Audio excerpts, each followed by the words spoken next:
배달교회 성도 여러분, 잘 보내고 계시지요? 8월 맨 마지막 주입니다. 오늘도 마태복음을 가지고 살펴보고자 합니다. 성도들과 사람들이 살아가면서 가장 조심해야 하는 것이 있습니다. 그것은 아주 조금만 알고 있다는 것입니다. 전부 아는 것도 아니고, 그렇다고 아주 모르는 것도 아니고, 그 일부만 알고 있을 때, 그 단편적인 지식이 있을 때 좀 문제가 된다라는 것입니다. 그래서 옛말에 그런 말이 있지요. 선무당이 사람 잡는다라는 말이 있습니다. 많은 기독교인, 크리스찬들도 그런 것 같습니다. 성경을 읽어서 천국이 어떤 곳인지는 알고는 계십니다. 오늘 말씀도 너무나도 많이 설교를 듣고 성경을 읽어서 아는 내용이기도 합니다. 근데 사실 우리가 그것을 알고 있다는 것이 문제이기도 한 것 같습니다. 그것을 알고 있음으로 인해서 천국을 좀 더 이해하고 누리고자 하는 그런 열망이 식어들 수 있기 때문에 그렇습니다. 오늘은 주님께서 말씀하고 계시는 그 천국의 5대 강화 중에서 세 번째 강화에 대해서 살펴보려고 합니다. 그 중에서 오늘의 말씀은 이 천국의 비유로 말씀하고 계시죠. 7가지 비유를 들어서 말씀을 하고 계십니다. 이 비유라는 것은요, 그 추상적인 원리나 교훈 등을 통해서 우리들이 알기 편한 그 사물이나 상황을 빗대어서 전달하는 일종의 수사학적인 기법을 말합니다. 이 상대방으로 하여금 보다 쉽고 이해를 돕기 위해서 쓰이는 것이기도 합니다. 그래서 예수님께서는 당시 유대인들에게 이러한 그들이 친숙했던 그 농사의 기법이라든지 생활 풍습을 배경으로 해서 천국에 대해서 가르치고 계시는 것입니다. 그런데요, 이 비유를 말씀하시는 것은 또 다른 목적이 있는 것을 보게 됩니다. 즉, 천국의 비밀을 드러내기 위한 것도 있지만 어떤 측면으로 보아서는 감추기 위해서 비유를 사용하고 계시는 것을 볼 수가 있습니다. 이 제자들에게는 그 깨달음을 주게 하지만 바리새인들에게는 트집을 잡기 위한 것을 차단하기 위한 것임을 또한 알게 됩니다. 이런 것은 우리들도 마찬가지일 수가 있습니다.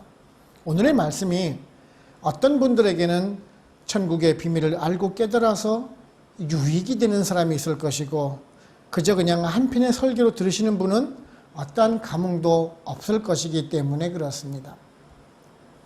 오늘은요, 이러한 천국에 대해서 말씀하시는 그런 주옥 같은 말씀들을 몇 가지 살펴보면서 우리들에게 어떤 은혜를 주는지 한번 알아보도록 해보겠습니다. 첫째는요, 성도는 천국의 복음을 깨닫는 사람이 되어야 합니다. 말씀 16절을 보시면은 그러나 너희는 눈은 봄으로 너희 귀는 들음으로 복이 있도다 라고 말씀하고 있습니다. 먼저 이제 그 앞에 쭉 앞에 있는 1절을 보시게 되면은 집에서 나가사 바닷가에 앉으심에라고 말씀하고 있죠.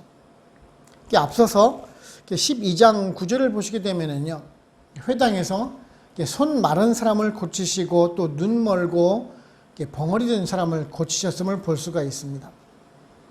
회당에 계셨었는데요, 오늘 말씀은 이제 집에서 나가셨다라고 말씀하고 있습니다.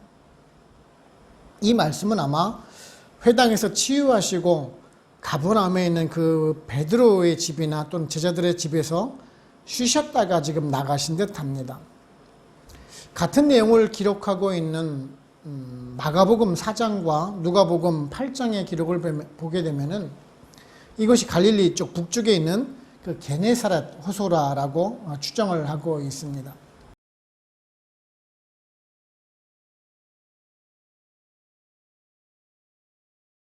게네사렛 호수라고도 하고요. 우리가 잘 아는 디베라 호수, 디베라 바닷가 또는 이제 갈릴리 호수, 갈릴리 바닷가라고도 부르죠. 그쪽 북쪽에 대해서 계시면서 이제 말씀해 주신 건데, 오늘 말씀의 그 씨 뿌리는 자의 비유에 대해서 여러분들 정말 참 많이 들어본 말씀일 것입니다. 여기서 말씀하고 있는 농부는 주님, 그 예수 그리스도를 말씀을 합니다. 그리고 밭은 우리들의 마음을 표현하고 있는 것이죠. 근데 우리들은 먼저 이 배경적인 지식을 좀 더 알고 우리가 이 말씀을 읽어야 합니다. 우리는 농사를 지을 때 이렇게 밭을 이렇게 갈고 나서 이렇게 고랑을 만들고 씨앗을 뿌리는 것이 일반적입니다. 근데 당시 농사는 지금의 방법과는 다른 농사 방법이 있었습니다. 땅도 갈지 않은 맨 땅에다가 먼저 씨를 뿌리게 됩니다. 그리고 밭에 경계가 있는 것도 아닙니다. 그저 그냥 씨앗을 뿌리면서 지나갑니다. 그리고 나서 이제 밭을 갈게 되는 것입니다. 쟁기를 통해서. 그러다 보니 땅이 깊게 갈리는 곳도 있고 얕게 갈리는 것도 있고 사람이 지나다니는 곳에서는 아예 갈리지 않은 곳이 생기게 됩니다. 또한 새들이 와서 쪼아먹게 되는 그 이유도 바로 그건 마찬가지입니다. 씨는 뿌려졌고 아직은 밭은 갈지 않았기 때문에 이런 일이 있었던 것입니다. 우리는 이 비유의 말씀을 정말 참 많이 듣게 되는데요. 많은 분들은 주로 이제 8절과 23절의 말씀을 잘 기억을 하십니다. 좋은 땅에 떨어져서 100배, 60배, 30배의 결실을 맺는 것처럼 마음에 좋은 밭이 되어서 그만큼 결실을 맺으라라는 설교를 참 많이 듣습니다. 근데 우리는 이 말씀을 축복의 말씀으로 듣는 경우를 참 많이 보게 됩니다. 그리고 사업장에 개업 예배를 드릴 때 이 말씀의 구절을 가지고 사업장이 번성되기를 간구할 때 많이 인용되는 구절이기도 합니다. 근데 사실은요, 이 구절은 축복의 말씀보다는 사실은 우리들에게 경고의 말씀으로 주신다는 것을 알고 들어야 합니다. 주님께서도요, 이사야 6장 9절에서 10절의 말씀을 인용하시면서 말씀을 하시곤 했습니다. 잠깐 우리가 보시게 되면요, 여호와께서 이르시되 가서 이 백성에게 이르기를 너희는 듣기는 들어도 깨닫지 못할 것이요 보기는 보아도 알지 못하리라 하여 이 백성의 마음을 둔하게 하며 그들의 귀가 막히고 그들의 눈이 감기게 하라. 염려하건대 그들의 눈으로 보고 귀로 듣고 마음으로 깨닫고 다시 돌아와 고침을 받을까 하노라 라고 말씀하고 있습니다. 이게 무슨 말씀인고 하니 이사야 당시도 그렇고 주님께서 사역하실 때가 사람들의 마음이 강팍할 때라는 것이에요. 이사야 선지자가 죄를 회개하라고 외칠 때 그 상황이 지금 어떤 때입니까? 남유다가 망하고 바벨론의 포로가 되어서 끌려가게 될 것이다라고 지금 그렇게 경고를 하여도 회개하기는커녕 믿지도 않는 시대였었습니다. 왜 그랬을까? 다른 더 많은 선지자들이 이 남유다 민족은 축복만 가득할 것이고 하나님의 선택받은 백성이기 때문에 더 풍요를 누릴 것이다라고 말하고 다니는 것을 믿었기 때문에 그렇습니다. 이사야의 말보다 그 거짓 선지자의 말을 더 믿었기 때문에 그렇다라는 것이에요. 오늘날도 마찬가지이지 않습니까? 똑같은 말씀을 들어도 100배, 60배, 30배 결실을 맺을 것이다라고 설교를 듣고 다니는 시대 속에 살아가고 있지 않습니까? 사실 우리는요, 이 말씀을 들을 때 우리들에게 찔림으로 다가와야 합니다. 나는 과연 어떤 밭인가라고 생각하고 말입니다. 내가 가시던 풀인가, 길가인가, 좋은 땅인가 라고 말입니다. 그저 그냥 천국의 복음을 듣고 말씀으로만 듣고 마는 사람이 아닌지, 아니면 천국을 소망해 가면서 내 마음밭을 가꾸는 사람인지 말입니다. 당시의 서기관들이나 바리새인들은요, 주님의 이 말씀을 들어도 그들은 무엇을 연상했을까요? 그저 밭에서 나는 그 결실만을 생각했을 것입니다. 왜냐하면 그들은 그 외형적인 결과만을 쳐다보았기 때문에 그렇습니다. 우리들도 마찬가지입니다. 외형적인 결실만을 보아서는 안 됩니다. 주님은 100배, 60배, 30배의 결실을 맺을 것을 보여주시는 것이 아니라 좋지 못한 마음, 완악한 마음을 지금 꾸짖고 계시다라는 것이에요. 왜 하나님의 말씀을 들어도 완악해져만 갈까요? 듣기 싫기 때문에 그렇죠. 가뜩이나 어렵고 힘든 상황인데 완악함을 지적하는 것이 싫은 것입니다. 그러기에 우리들은요, 오늘 말씀을 우리가 살펴보면서 주님의 말씀을 대하는 것부터 우리가 달라져야 합니다.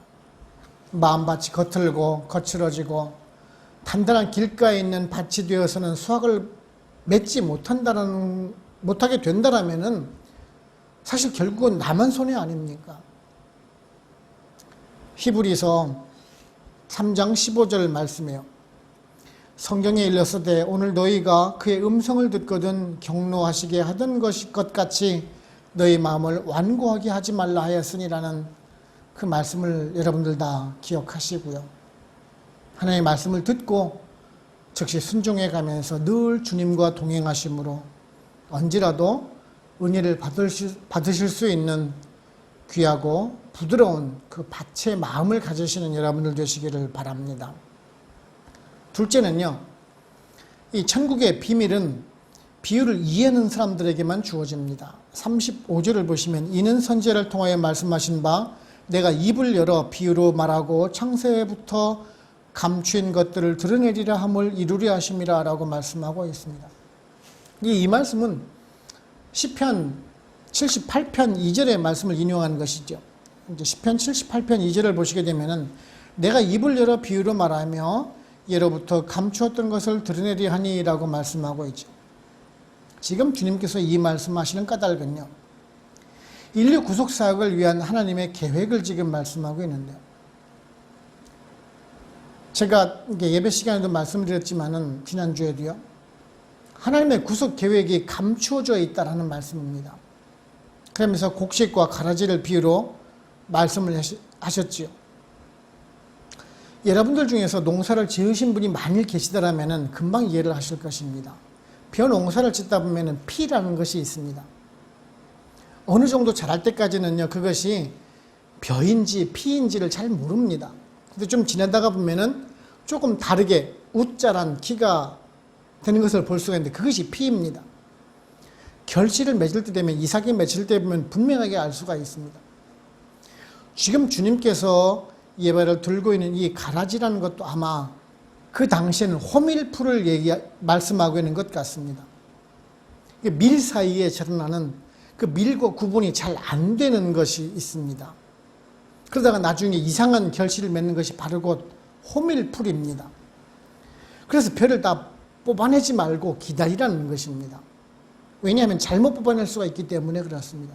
나중에 그 결과물로 확인할 수가 있기 때문입니다. 또한 주님은 겨자씨와 누룩에 대해서도 비유로 많이 말씀하고 계시죠. 여러분 잘 아시죠? 그 겨자씨요. 우리 그 들깨 씨보다 조금 더 작습니다. 머스타드라고 부르죠. 이것이 크게 되면은요, 거의 3m까지 자랍니다. 나무처럼 아주 큽니다. 그리고 누룩의 비유에 대해서 말씀하시죠. 밀가루가 막 섞어서 놓으면 막 부풀어 오릅니다. 밀가루 서말이라고 말씀을 하죠. 서말.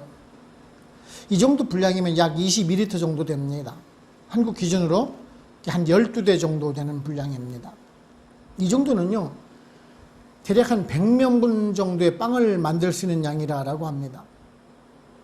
여기서 이 말씀하시는 그 이유는 바로 곧 그 천국의 그 복음이 처음에는 정말 하찮게 보일지 몰라도 나중에는 엄청난 양으로 전파가 된다는 사실을 말씀해 주기 위한 것입니다.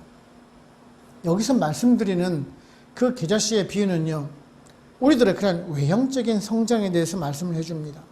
그리고 밀가루는 우리들의 그 내면적인 상태에 대해서 말씀해 주는 것입니다. 밀가루가 그 밀가루에 누룩이 들어가고 그 들어가고 안 들어가고의 그 차이는 전혀 다르지요. 우리가 복음을 깨우치고 살아가는 것과 복음을 모르고 살아가는 그 삶의 차이는 전혀 다르다는 것을 지금 말씀해 주는 것이다라고 할 수 있을 것입니다. 즉 이 말씀은 그 본질의 변화에 대한 말씀인 것입니다. 겨자씨 하나리 그대로 있으면 그냥 겨자씨입니다. 밀가루도 누룩이 없으면 그냥 밀가루 그대로 있게 되어 있습니다. 그 양이 변하지는 않습니다. 그런데 그 겨자씨가 땅에 심어지고 누룩이 그 밀가루에 들어가는 순간 형질이 변화된다는 것이에요. 우리들도 그렇지 않습니까? 여러분들이 주님을 믿기 전과 믿은 후가 어떻게 달라졌습니까? 물론 외형적으로는 달라지지 않았지만 마음은 180도 달라지지 않았습니까? 바로 곧 그것입니다. 누룩이 없는 빵, 무교병은 정말 아무 맛도 없고 딱딱하고 부스러지는 그런 빵입니다. 누룩이 들어가서 발효가 된 빵은 부드럽고 맛도 좋고 정말 먹기에도 편한 것이 되게 됩니다. 천국을 이해하고 살아가는 사람과 그저 교회만 다니는 사람의 차이가 바로 곧 이런 것입니다. 마음에 누룩이 들어가서 부드러운 사람인가, 아니면 누룩이 없어서 딱딱한 무기병 같은 사람인지 말입니다.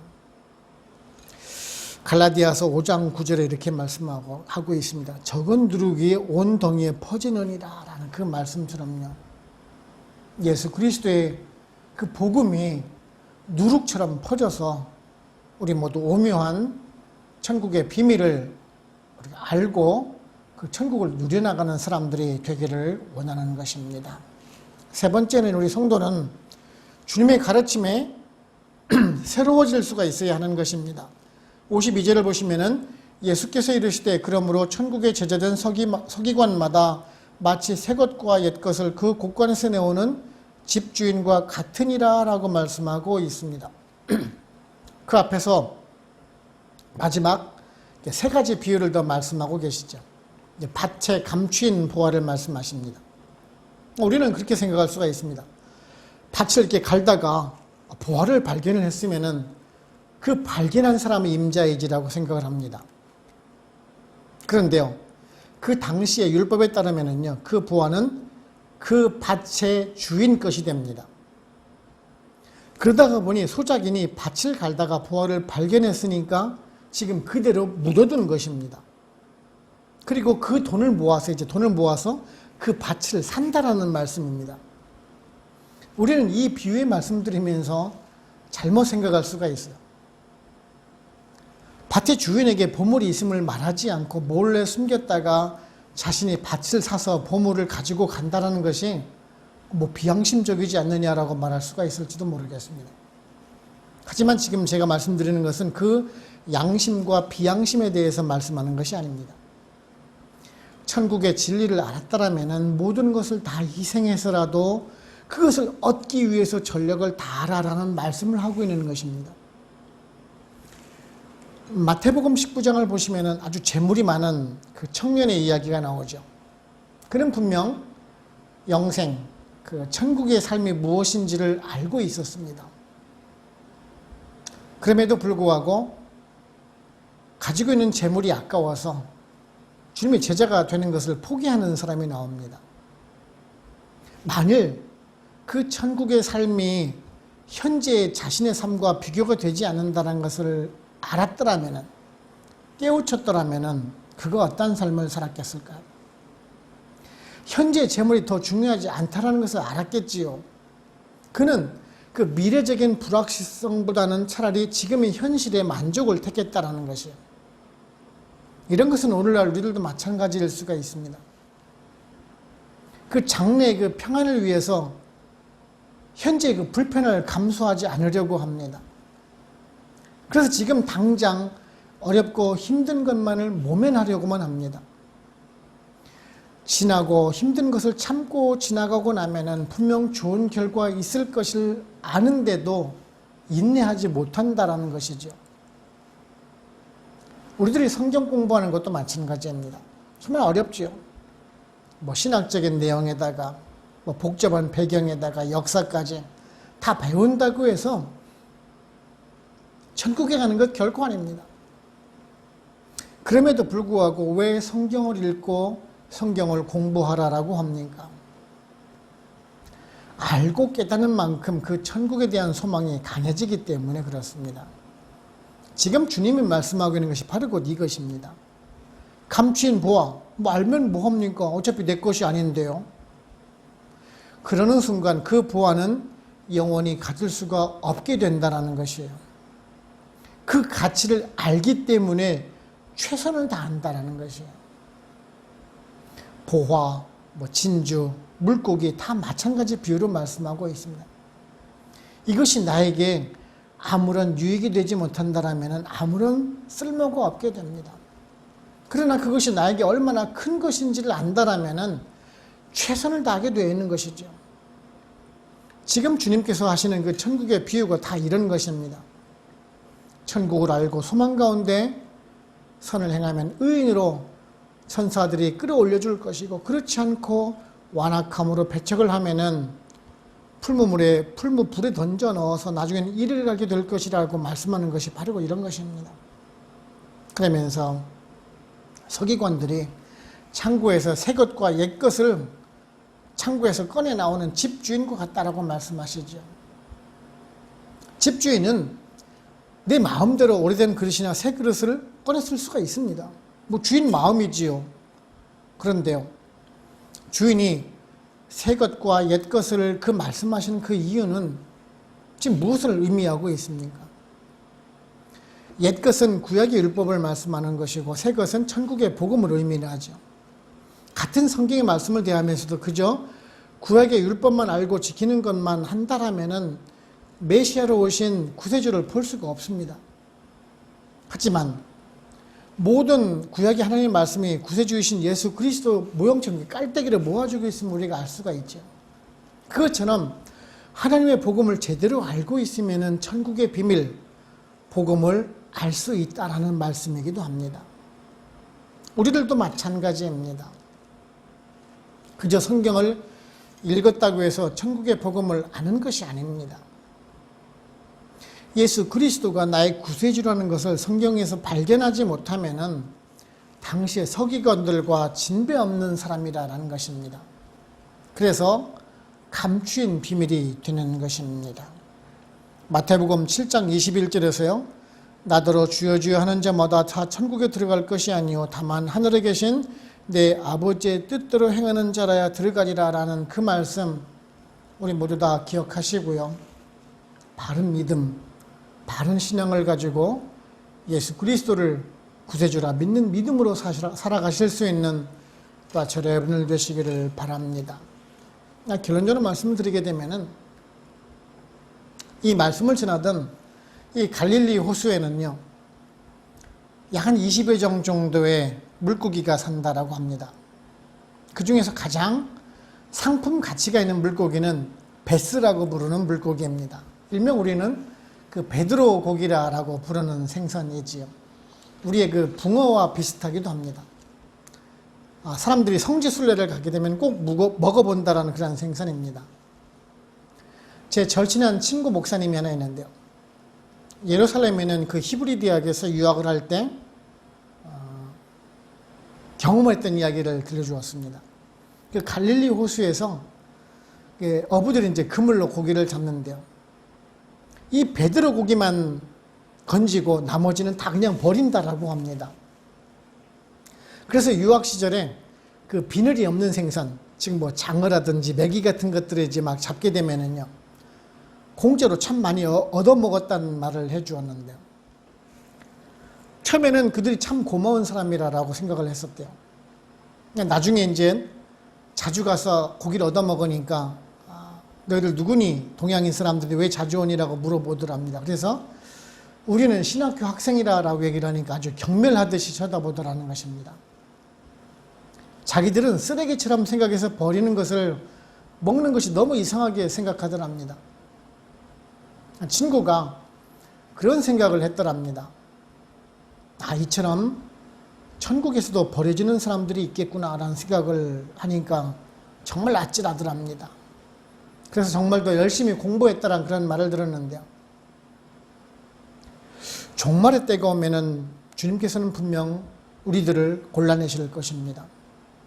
어부가 그물로 고기를 낚듯이 모든 백성들이 들림을 받을 것입니다. 근데 모든 성도가 다 귀하게 여겨주시지는 않을 거라는 점입니다. 그러기에 우리들은 어떻게 살아가야 되는지를 또한 깨닫게 됩니다. 예수 그리스도의 복음을 확실히 깨우치고 그 신앙을 끝까지 지켜나가면서 주님 말씀하시는 것을 순종하는 사람만이 천국에 갈 것이다라는 사실입니다. 저와 여러분, 우리들 마음 안에 예수 그리스도가 계신지 우리가 늘 확인해 보시고 내가 주님께 대한 사랑을 계속 유지하고 있는지 늘 살펴보는 가운데 귀한 그 천국의 가치를 소중하게 간직하시고 살아가실 수 있는 저와 여러분 되시기를 주님의 이름으로 축원을 합니다. 기도하겠습니다. 하나님 아버지 감사합니다. 오늘도 거룩한 주님의 날에 저희들 말씀을 통해서 또한 교훈을 주시니 감사를 드립니다. 천국을 비유로 말씀해 주시는 것을 살펴보면서 우리들도 천국의 소망에 대해서 또한 생각하게 하시니 감사를 드립니다. 우리는 늘 말씀을 읽고 설교와 또한 성경 공부를 통해서 천국을 우리가 알고 있지만은 우리가 죽어서만 가는 곳이 그 천국이라고 생각하고 살아가고 있지는 않는지요. 하나님 아버지, 우리들을 구원해 주시는 그 주님과 함께 영원한 천국에서 누릴 확신의 소망을 가지고 살아가는 우리 베들교회 성도님들 되기를 원합니다. 우리들 마음밭이 옥토가 되어서 그 주님 주시는 그 말씀이 씨앗이 되어서 우리가 100배, 60배, 30배의 결실을 맺어 주님께서 원하시고 뜻하신 바를 찾아나가는 귀하고 복된 우리 베들교회 성도님들 다 될 수 있도록 성령님 인도하여 주시옵소서. 이제 또한 세상으로 돌아가게 됩니다. 이제 또한 세상 속에서의 삶도 예수 그리스도와 동행하며 하나님 품 안에서 하나님 가지 안에서 살아갈 수 있는 저를 되도록 인도하여 주시며 늘 주님 말씀을 묵상해 가면서 순종해 나가는 저를 되도록 우리들의 삶이 되도록 동행하도록 인도하여 주시옵소서. 오늘도 말씀을 주시며 감사하옵고 예수님의 이름으로 기도드립니다. 아멘.